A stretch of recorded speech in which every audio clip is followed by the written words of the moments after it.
infância, ver os efeitos, né, ver as ressonâncias disso circulando dentro da escola. Então, qual é a concepção de criança que se tem e as práticas e os dispositivos pedagógicos dessa concepção circulando. E quando se tem essa deliberação, se mobiliza também os conceitos de democracia, que foi também discutido pela mesa, se mobiliza também os conceitos de docência, de ensino, de aprendizagem, a função social da escola, enfim, todos os elementos trazidos pela mesa. E aí, ao mobilizar o conceito de infância, que está mais, digamos, de forma explícita na educação infantil, e não discutimos isso, não discutimos o conceito de forma plena, tanto na educação infantil quanto no ensino fundamental, me parece que pode gerar um equívoco epistemológico. Explico. Uma escola que não pensa epistemologicamente um conceito e não define epistemologicamente o conceito, pode considerar que toda prática docente deve ser o brincar pelo brincar e não pensar a atividade de ensino como atividade de conhecimento. O contrário também é verdadeiro. Então, na educação infantil, prioriza-se a brincadeira pela brincadeira e se ignora a atividade de conhecimento, a atividade de estudo. O mesmo pode acontecer no ensino fundamental. Se prioriza a atividade de estudo e como não se tem investigação, pesquisa, estudo sobre a infância, se tem também equívocos acerca do que se tem a respeito do que seja atividade de estudo. Eu me alonguei um pouco nesse cenário porque se faz necessário no sentido de nós compreendermos que não é simples a decisão que se toma a respeito de um conceito. Tá? Se nós pensarmos a juventude, se nós pensarmos o conceito de escola, a função social da escola, a primordial, se a gente define no coletivo qual a primordial função da escola. Porque, como vocês viram aqui, não existe uma função social, são várias funções. Mas qual que vai ser a função social? E para fechar a minha fala, né, eu deixo para a mesa, a partir dessa reflexão, qual é mesmo a função social da escola? Para que serve a escola? Obrigada. Tipo, é a primeira coisa, entendeu? Então, mesmo quando girava assim. Mais alguém, pessoal? Aqui, ó.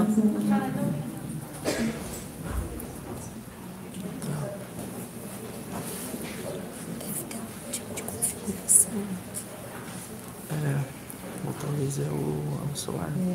Boa tarde. Eu sou Silvana, supervisora escolar no membro fica na Praia do Forte, porque parabéns pela conversação de vocês sobre vários, abordar vários temas, vários assuntos, assim que se interlaçam. Eu só queria fazer uma espécie de contribuição, depois fazer uma outra, talvez ter uma, mas assim, quando se fala de formação, a gente aqui sempre faz, pelo menos na prefeitura, faz formação com os professores, sempre, né? E se a gente resgatar as nossas orientações que temos, buscando, por exemplo, Luciano Subirá, o que ela fala de formação? Quando é que o sujeito é formado? Ela coloca muito bem isso, ela diz que o sujeito ele sempre está em formação, né? E quando ela coloca formação em registro, o que ela diz? É esse registro que faz com que o professor ele aperfeiçoe a sua ferramenta de trabalho, né? Então, assim, por que ela fala isso? Porque o caminho é o seguinte: quando o professor faz isso, ele daí sim ele está na formação de fato, né? Porque a formação não é exatamente todo mundo tem uma formação pedagógica no seu aluno, mas enfim, não é aquele dia, aquela hora do seu Paulo Freire, mas você está em formação, mas desde que você também aperfeiçoe isso. Entendeu? E é pelo registro e pela prática. Por quê? Aí ela vai dizer o seguinte também. O que é importante aí? O importante é fazer compartilhar esses registros. E desses registros é que nasce a documentação pedagógica que vai para o PPP. Então, essa é só um adendo que vocês falaram, né, e tal. Mas uma outra coisa que eu queria fazer aqui, que é talvez assim, uma espécie de crítica, porque a gente precisa rever isso. Essa concepção de que o supervisor está muito atrelado ao professor, a gente precisa rever isso no sentido assim, ó, se a gente tirar isso, por que existe escola?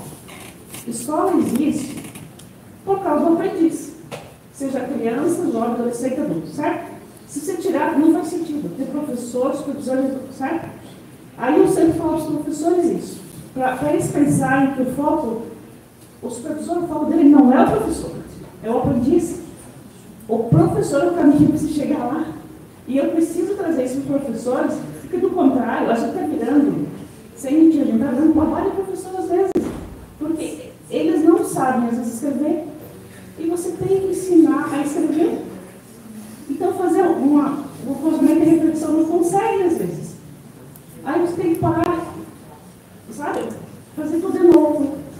Professor que muda, não sei o quê, ano que vem é outro que faz formação, não sei o quê. Né? Mas assim, só para a gente começar a pensar nisso, essa concepção está muito forte, e aí os professores às vezes, quando eles não entendem isso, eles não entendem que a nossa função de fato é o aprendiz, nosso foco, né? Então, eu estou falando isso porque as coisas se invertem às vezes, né? Então, essa é uma das questões. Eu estava comentando antes com o pessoal que falou da questão da hora de atividade. Daí me disseram que no Estado o supervisor não tem hora de atividade. Então, eu estou falando isso porque não foi relatado. A hora de atividade está atrelada à formação. Se a gente é pesquisador, a gente precisa desse tempo para pesquisar. É preciso provocar isso no Estado. Se não tem, né? Estou falando o que eu fui falar, né? Se o Estado não tem, veja bem, se eu faço formação, o professor lá, e essa formação é certificada, ela vai servir para plano de carreira do professor. Ué, o que está acontecendo? Se não tem, né, não está vendo, olha a jogada aí, puxar o tapete, né? Então, só algumas contribuições, tá bom?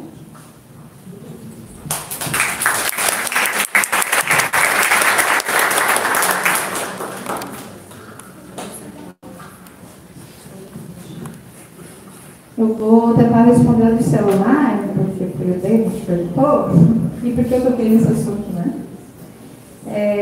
Não é uma resposta. Não dá para dar uma resposta fechada, né? Mas eu acredito que dá para fazer algumas provocações a respeito, porque decreto, né, a própria palavra por si só já parece que é uma coisa vertical, né, imposta, né? Mas a gente pode provocar alguns pensamentos como assim, ok, está proibido o celular nas escolas. A nossa rede é assim, né? A gente não pode utilizar o celular nas escolas. Mas assim, está proibido, o decreto está baixado, não podemos usar o celular. O que a escola vai oferecer, além do celular, então? Como é que a escola vai se organizar sem esse celular? A gente tem opções? Como que a gente vai trabalhar com esses alunos sem o celular? Porque outra provocação que a gente tem que pensar a respeito do celular são os estudos, o que a gente vê desses alunos hoje em dia, esse tempo de tela excessivo que essas crianças têm e que a gente vê o resultado disso na escola, né? A falta de atenção, né? A falta de atenção, a falta de interesse. Então a gente vê pelos estudos que é um caso de adição mesmo, né, deles. Né? Começa pela gente, inclusive, né? Quando a gente vê, a gente já está com um tempo excessivo na frente da tela. Então, assim, mais uma vez, não tem a resposta pronta, mas eu acho que a gente tem que pensar nessas situações se esse decreto vier, né, como é que a gente vai responder a isso? Então, eu não consigo fechar a resposta, meninas, vocês conseguem?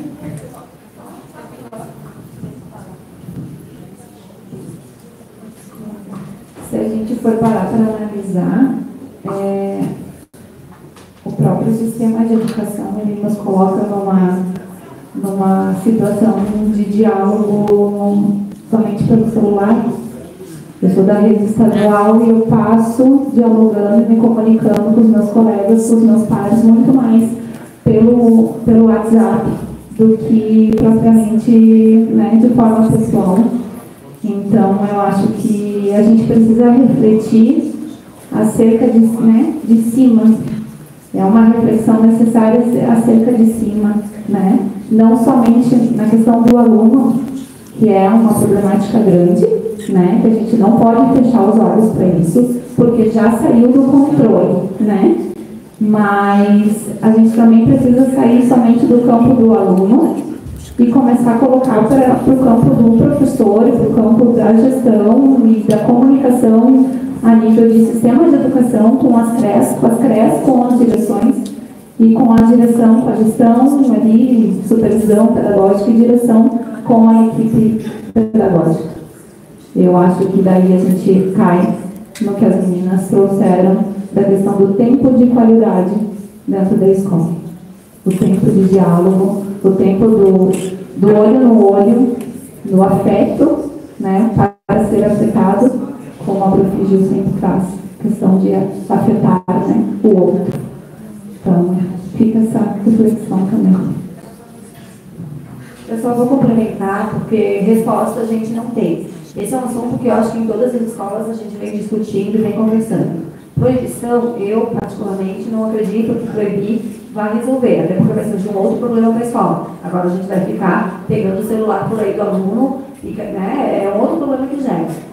Agora, a gente precisa pensar esse uso do celular no espaço escolar. E aí a gente precisa pensar, e teria que ser junto com as famílias também, é uma questão social, porque quando as crianças estão ficando um uso excessivo nas telas, não é feito um uso tecnológico, muito menos um cuidado com o que eles estão acessando, e aí a gente começa a gerar outras situações que a gente precisa analisar e pensar. Quando a Carol traz a questão da interação do olho no olho, a gente também percebe que os estudantes, quando a gente vê adolescentes no recreio, cada um na sua tela, né, conversando. Então, eu acho que são muitas as questões que a gente poderia levantar para fazer um diálogo sobre. Não pense numa resposta, sabe? Nem sei como vem esse documento, alguns lugares já tem, mas eu vi que o MEC está pensando, e semana passada surgiu isso bem forte, né? Nos grupos do WhatsApp, inclusive, que a gente começou a receber. Então, não sei qual é a discussão que eles vêm fazendo, mas a gente pensar isso enquanto sociedade. Né? Quantas famílias a gente conversa com os estudantes, eles não conseguem conversar com o pai e com a mãe, porque sentam numa mesa cada um com seu celular. A gente tem recebido esses relatos, crianças que vão dormir 9, 10 horas da noite, ou que o pai acorda durante a noite, e aquela criança está com o celular. Eu, quando chamo uma família para conversar e conhecer a rotina desse estudante, tu descobre que o horário que ele está na escola, ele está na escola. Mas quando ele não está na escola, ele está na tela. E aí são preocupações que a gente vai ter que pensar enquanto sociedade, no desenvolvimento dessas crianças. Né? A gente ainda não tem, acho que isso vai ser resposta talvez a médio ou longo prazo, mas o que está influenciando em crianças que não estão mais numa prática de esporte, com um colega, na troca, na hora, porque eles querem estar com isso aqui. E quando a gente tira o celular, está me assustando, gente, as crianças caem em desespero, como se fosse uma abstinência mesmo, tipo, o que eu vou fazer agora que eu não tenho meu celular? Não. Crianças que choram desesperadamente, aí fica, meu Deus, o que está acontecendo nessa sociedade? Porque não são só eles. Quando a gente se dá conta, cadê meu celular? Cadê meu celular? E eu fico, meu Deus, será que eu botei meu celular? E cai no desespero. Quem aqui nunca se deu nessa conta, né, gente? Meu celular. A gente, o tempo inteiro, trabalhando com isso aqui. Então, assim, eu acho que é um problema maior. A escola, isso não é a escola é uma parte da sociedade. E a sociedade está vivendo isso com o uso do celular. Todos nós. E não acho que seja proibição, não. Mas que a gente precisa pensar, polemizar e entender qual é o caminho que a gente vai tomar, né, a partir da tecnologia. Né? Vamos fazer o uso pedagógico? Acho bem interessante para que eles entendam as ferramentas que tem aqui dentro. Agora, porque às vezes a gente vê, são estudantes, adolescentes em grupos, conversando, e com pessoas que a gente não sabe nem quem conversa. E a gente tem orientado muitas famílias a esse acompanhamento do estudante, porque ele ganha o celular e aí pergunta para o pai e para a mãe, sabe o que ele faz ali? Não, eu acho que ele fica jogando, não sei, ele fica no quarto dele. E aí a gente tem algumas, eu acho que tem que problematizar, sabe? A gente precisa estudar mais sobre, ler mais, para ver que caminhos vão ser possíveis. Limite, família. Eu já vou entrar aqui, aproveitando o celular, para que serve a escola? Para que serve a escola, gente. Vamos voltar no tempo, né? A Giovana provoca aí bastante, né? Vamos voltar no tempo. Né? Desde quando a escola foi criada, para que serve a escola?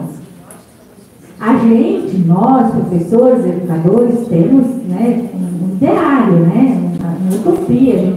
A escola serve para isso. Até botei ali desde o início lá no slide, né? Mas para que serve a escola? Numa sociedade capitalista, numa sociedade que o mercado determina, né? Se nós vamos ter comida barata ou cara, se vamos ter, né, acesso a mais educação ou a menos educação, né? Decide tudo, inclusive decide onde vai o dinheiro público, né? Com tal um orçamento aí, né? Que antes era secreto, agora não é, mas continua sendo. Então, eu pergunto, aqui, para que serve a escola hoje? Da realidade que nós temos hoje, nós temos que estar no tempo presente. Talvez a gente não esteja, talvez a gente ainda, nós somos gerações, né, que vivemos.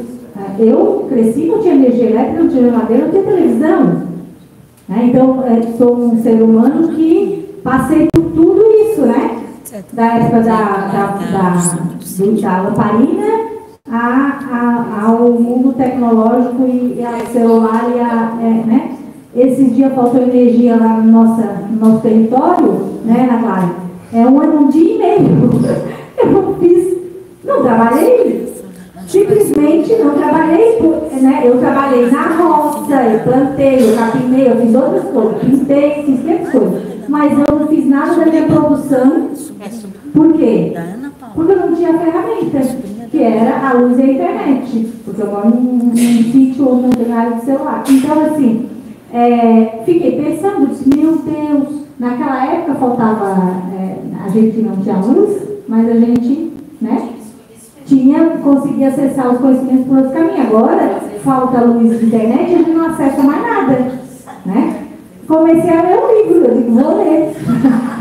Catar os livros físicos para ler. Então, momento importante, essa questão do celular, do processo, é uma questão importante para responder a pergunta do Sr. Giovanni, né? Para que serve a escola hoje, né? Nós temos que discutir isso na escola. Não dá mais para a gente pensar que a gente tem a resposta, porque a gente não tem. Porque a escola, se a gente não pensar para que ela serve, ela vai continuar servindo os interesses que não são nossos, que é o caso do que está acontecendo, né? Então, essa questão do celular, né? Existe aqui um projeto de lei que eu estava olhando, vou falar, se eu fui olhar de quem era, né? O projeto de lei que está no Senado, entrou em fevereiro de 2024, do senhor pastor Sargento Isidoro. Né? Tem toda uma justificativa aqui, né, no projeto de lei. Eu pensei, deve ser feito no chat GPT. Aparece o texto do chat GPT. Então, assim, gente, na verdade, esse povo está se apropriando do discurso de quem? De quem? Nós temos que tomar cuidado também com nosso próprio discurso. Falas, do nosso discurso. Do nosso próprio discurso. Porque se a gente quer formar aquilo que nós discutimos e idealizamos, uma pessoa, né, um ser humano, que possa ter senso crítico, poder dialogar, né, e refletir sobre o que ele faz, né, e pedir que ele tenha acesso, né, a um celular. A gente está, né, ou talvez criando regras, eu não sei, mas aqui é restrição completa. Quem é que nós estamos formando? Que ideia que nós passamos, né? O que a gente está, né, transmitindo a partir disso? Né? acesso, né? Alguns vão ter acesso e outros não, né? Porque é sempre assim, né? Aí quem não tem acesso, já não tem acesso, né? Continua sendo excluído, né? Do processo. Então, assim, eu não sei, tem que ter muito cuidado. Na escola, 10 anos atrás, quando se discutia o celular, eu sempre era a favor de liberar. Eu sempre. Esse negócio de pegar celular na porta da sala de aula, eu odiava isso. Hoje, claro, 10 anos depois, a gente viu qual é a situação, né? Que a Raquel falou muito bem, então nós temos um problema grave aí, né? Inclusive de saúde. Então, claro que nós temos que discutir isso, mas eu penso que nós não podemos deixar que o senhor deputado aqui, cadê o nome dele? Sargento Isidório, discuta por nós. Quem tem que discutir isso somos nós. Quem tem que ocupar esse espaço somos nós. E a gente está ocupando? Não. A gente está deixando eles decidir. Claro, eu sei que eles têm um poder que nós é que damos para eles, né? Porque nós gostamos deles, né? Para decidir tudo por nós. Né? E a Janete pode falar disso, né? Que democracia é essa, né? Quando a gente não desenvolve, né, um instrumento poderoso que é da participação. Eu discuto isso um pouquinho lá na minha tese, né? Quando eu faço um levantamento do perfil dos docentes, a maioria não participa do sindicato, não participa da comissão de moradores, da associação de moradores, não participa mais. Como que nós vamos decidir alguma coisa se a gente não participa? Aí a gente não participa do conselho da escola, daí a gente diz, mas fizeram isso, aquilo e aquilo outro. Mas você estava lá? Você debateu? Você decidiu? Você argumentou? Não. Então, a partir do momento que a gente delega o nosso poder, o nosso instrumento de democracia, de participação, né, de exercer a democracia através da participação para outros, nós estamos deixando que essas pessoas decidam para que serve a escola. E com certeza ela não serve para o nosso interesse. Ela serve sim para o interesse de uma organização, né, poderosa, né, que organiza todo o sistema educacional a partir de um ideário, né, que não é o nosso, né, que é de um poder, né, central aí, um poder chamado o capital ou mercado, né, que esse tudo a gente não sabe nem que figura é essa, né, ficou uma coisa assim, né, o mercado é uma pessoa, né. Então eu penso que é isso, não dá para dar essa resposta, né, mas a gente tem que construir essa resposta. E é nosso compromisso como supervisores escolares, aí a Raquel falou, nós somos articuladores pedagógicos, eu disse um pouquinho mais, nós somos articuladores políticos pedagógicos. E aí, às vezes a gente perde muito tempo enfiado na burocracia e perdemos o espaço da articulação. Onde nós estamos deixando o espaço vazio para alguém ocupar? Quem é que está ocupando o nosso espaço dentro da escola? Na sociedade, até eu vejo quem está ocupando o nosso espaço. As igrejas. Tem mais igreja que escola. Saiu um dado agora recente.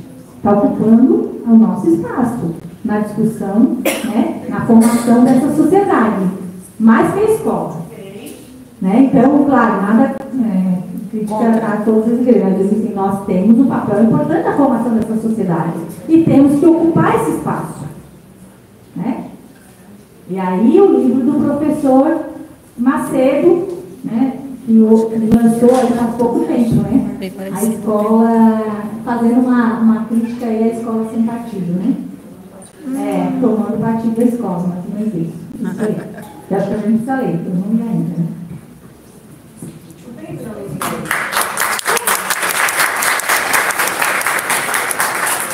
Em relação ao uso do celular e outras pautas, eu costumo dizer que tem pautas muito importantes que têm sido sequestradas. Né? Essa questão do celular é algo que a gente vem discutindo fortemente, mas agora ela é ressignificada. Né? Pelo autor do projeto a gente consegue ver. Tem outros projetos também nesse sentido. Né? Tem um projeto do deputado federal Deusinho Filho, pelo nome a gente já consegue imaginar, né? Que propõe no próximo PNE que todas as salas de aula, e isso também tem um projeto semelhante, porque isso se copia, se dissemina, que todas as salas de aula tenham câmeras com captação de áudio. Não, a gente entende, né? Deusinho quer ser onipotente, onipresente em todos os lugares, então a gente está entendendo de onde vem isso. Então a gente percebe e eles usam a questão do bullying como argumento. Mas não é o bullying, tem muita coisa por trás. Então aqui também a gente pode se perguntar, né, o que está por trás dessa proibição do celular. Porque eu também sempre, meu posicionamento pessoal é que se a gente não vai aprender a usar na escola, a gente vai aprender aonde? Né? Porque se nas famílias eles já estão lá muito tempo de tela, praticamente só com o celular, onde é que eles vão aprender? E essa semana, curiosamente, sou professora de história, né? Estava trabalhando com o sexto ano de ensinamento, e a gente entrou nesse debate e olha as 4 propostas que eles lançaram lá na sala de aula, tá? A proposta foi que a direção recolhesse, aquela famosa caixinha que tem em muitos lugares, né? Recolhesse, mas devolvesse no intervalo e quando precisasse no final da aula. A outra proposta era que a caixinha fosse na sala de aula. Aí uma outra menina veio com a proposta, não, gente, a gente usa muito o celular. Ela disse que quando eu tenho aula de artes, por exemplo, eu vou lá e olho uma ideia, eu tenho uma outra coisa que eu olho no celular, né? Porque eles também, o celular é uma parte do corpo deles praticamente, né? Se já é do nosso, imagina dos nativos digitais. E a proposta que ganhou foi do menino que ele disse, não, gente, como é que vai proibir o celular em sala de aula? Então vamos fazer assim, está atrapalhando e eles percebem isso, né? Que está atrapalhando, porque eles também, que nem nós, que de estão pegando, ele disse, vamos colocar na mesa, ali na sala de aula, não ser a caixinha, vamos colocar na mesa, no começo da aula, no intervalo a gente pega e depois a gente coloca lá de novo, proposta deles. Né? Então, às vezes a gente está discutindo de cima para baixo, mas o que está vindo da base? A participação na decisão. Qual a participação eles estão tendo nesse tipo de decisão? Então, isso é uma coisa assim, que a gente precisa discutir nas escolas. Não só o uso do celular, o uso da inteligência artificial. Né? É engano a gente pensar que eles não estão usando, né? Eles estão usando, inclusive, para apresentar trabalhos. Né? Então, é algo assim, bem complicado, que a gente precisa discutir, principalmente discutir as intencionalidades. Em relação à função social da escola, o Saviani, no texto, ele coloca, né, que é acesso ao conhecimento historicamente sistematizado. E é um conhecimento poderoso, mas a gente sabe que a escola tem servido, né, para os fins outros. E a gente tem visto as recentes reformas curriculares.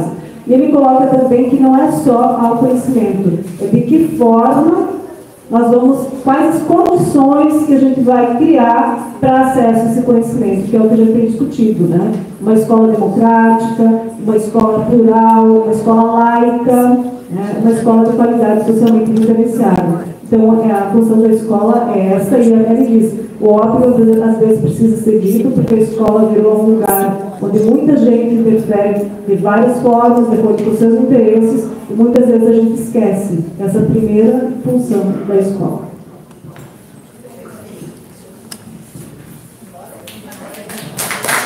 Tem aqui as questões ali que falam da atividade dos supervisores, orientadores, né, do Estado. A gente, enquanto associação, tanto o ACES como a OES, a gente tem conversado, a gente já tem pensado formas, né, de a gente conversar tanto com o sindicato quanto com a própria Secretaria do Estado, e eu acho que isso passa por um não entendimento do que é a hora de atividade, né, ou, né, quando a gente entende a atividade como folga, né, como professor, né, é momento de estudo, é momento de formação, e aí a gente precisa fazer essa discussão. A gente tem conversado já, porque em Florianópolis, há muitos anos a gente tem a nossa atividade, né, assim como os professores, e a gente tem o nosso tempo também de formação. Né? Uma vez por mês a gente tem os encontros, a gente tem as trocas enquanto profissionais da rede, né? A nossa assessora estava aqui, veio aqui, tem bastante gente da rede, então assim, a gente traz esses momentos de formação e de estudo. Então acho que é o entendimento disso e levar também, né, porque a gente ouviu umas falas aí falando do trabalho do supervisor, do orientador, né, como se a gente não tem que estar na escola, não precisa planejar, como se esse planejamento de aula que fosse momentos profissionais de orientação para mostrar o nosso trabalho. Né, e o que é esse tempo de hora de atividade? Qual é a importância da formação? Né, para a gente, do tempo, do estudo, e não sei se tem alguma coisa que estão vivenciando isso na pele, né? E a gente tem conversado, a gente está insistindo que a gente consiga essa reunião para a gente poder levar um pouco do nosso trabalho. E quanto à função que a colega trouxe, esqueci o nome, desculpa, da função do supervisor escolar, né? Como eu trouxe, e aí a Rose acabou de falar, é o articulador do processo político, né, pedagógico da escola. Todos nós que estamos na escola, o nosso fim, o nosso objetivo são as crianças, desde o diretor, né, a secretária, os professores, né, o pessoal, as merendeiras, né, os serviços gerais, todos nós, o trabalho é voltado. Mas a gente também tem as nossas especificidades, né, a supervisão escolar, a orientação educacional, e o que é o nosso estudo. No caso da supervisão, não é que é o professor, né? O nosso objeto de estudo, 1, 2, são muitos, inclusive o currículo, a discussão de avaliação, e tudo isso perpassa pelo diálogo e pela conversa com o professor. Né? Como é que a gente vai chegar lá se a gente não tem esse diálogo, essa conversa? Né? Acho que não é o objetivo de nenhum supervisor ou supervisora ser uma base de professor. O que está acontecendo é que a gente sabe como é que estão as formações. Isso também é um projeto, gente, como eu falei, é um projeto de destruir a formação de professores. Tudo faz parte de, né, tudo isso é parte de um projeto, né, de destruição, de precarizar mesmo a educação pública, porque a gente vive numa sociedade de classe. Então a educação ela tem que servir para quem? Para qual classe? Ela não pode ser contra-hegemônica, né? Eles querem que a gente reproduza e continue no sistema que a gente vive. Porque esse é o como, como funciona, e o que faz no ensino médio. Então, a discussão do supervisor, ele vai no caminho da articulação mesmo, e do político-pedagógico, a gente pensar sobre como é que está, né? Eu não trabalho no ensino médio, mas eu tenho trazido isso. Como é que é a discussão sobre a BNCC? A gente simplesmente pega mesmo, tem que seguir e tal. E quais são as discussões que a gente faz, as exercícios dentro da escola? O supervisor vai para além, né, a gente ultrapassa. E aí ela trouxe também a questão da formação, que acontece, é que a educação infantil aqui na rede municipal, ela já tem algo instituído da formação, né, centralizada na escola, o que não é de fato uma realidade do fundamental. Então também são coisas, é diferente. Quem trabalha no fundamental vai saber que não é a mesma realidade da educação infantil, que já tem isso constituído. Inclusive a rede, em alguns momentos, algo que eu também questiono, eu não tenho formação junto com as supervisoras de educação infantil. Aliás, eu quase nem conheço. Eu conheço algumas porque a gente vai conversando e tal. A minha formação é só com fundamental, então eu não conheço. E a gente precisaria desses momentos também de troca, até para a gente ver o que acontece na educação infantil, como é que está no fundamental. Então isso é necessário, eu já levei algumas vezes isso, né, enquanto supervisora. Então a gente precisa pensar, né, essas questões do papel do supervisor. Mas é claro que o nosso trabalho vai ser vai ser em parceria com o professor. A gente precisa construir junto, porque afinal quem é que está lá na sala de aula, né, que vai fazer esse trabalho? E a gente precisa articular, a gente precisa pensar junto com o professor, com a professora. Então,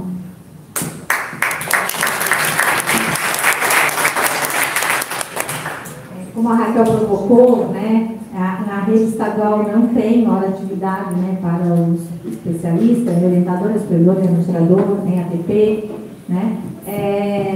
Mas eu penso que às vezes, mesmo legalmente não tendo essa hora de atividade, a Secretaria de Educação, as coordenadorias regionais, poderiam organizar uma formação centralizada, uma vez a cada 15 dias, reunindo todos os profissionais, né, os supervisores, orientadores, para discutir as problemáticas do cotidiano da escola, da educação, né, dar essa formação, porque esses profissionais, eles precisam de um tempo para pensar e refletir sobre as suas ações. Então, não é porque não tem hora de atividade, às vezes falta também, né, vontade política, vontade da mantenedora de organizar, né, um espaço e tempo para que esses profissionais possam estudar e aprofundar. Assim como a rede municipal de Florianópolis tem, que se reúnem, né, uma vez por mês, né, para fazer esse estudo e esse aprofundamento. Então, falta também isso, né?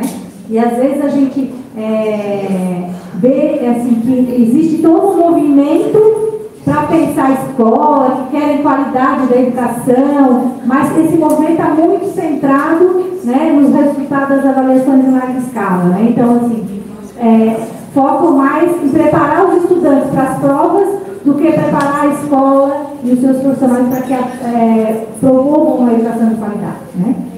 Então, gente, assim, eu acho que nós já encerramos, né? Nós temos encerrando, o pessoal de fora já está indo, né? Boa viagem para vocês. Né? Até amanhã. É até amanhã, né? Então tá, pessoal, muito obrigada pela presença de todos e todas, tá? Foi um prazer estar com todos vocês aqui dialogando, a pública, né, democrática, né, de qualidade. Então, é isso, agradecemos, né, a todos aqui presentes na mesa também, a SESC, né, que organizou tudo, né, o dia de hoje. Lembrando que amanhã a gente continua, né, firme e forte na luta, no diálogo, né, e encerramos então o dia de hoje. Muito obrigada.